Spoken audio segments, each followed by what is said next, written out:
क्या गैर अहमदियों को भी लगता है कि ये जो शिरोंत है ये सच्चा है? शिराउट सच्चा है? गैर अहमदियों को जी। उनको पता ही कोई नहीं, उनको ज़रूरत ही कोई नहीं। उनको सिर्फ इतना पता है कि किस तरह गालियाँ निकाली जाती हैं, किस तरह बुरा भला कहा जाता है।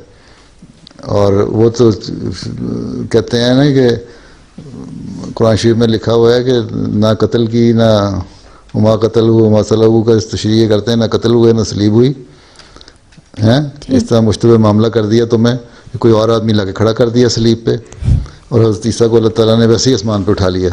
वो तो कहते हैं किस्सा ही ख़त्म हो गया, शराउट शरूट तो है ही कोई नहीं। वो तो कहते हैं सीधे आसमान पे चले गए थे। शराउट तो उसका होगा जो उनकी जगह खड़ा था। ईसाई तो अहमदी तो मानते ही नहीं ना। वो तो कहते हैं तीसरा ऊपर बैठे हैं 2000 साल से। यहाँ तो अल्लाह मियाँ कहता है कि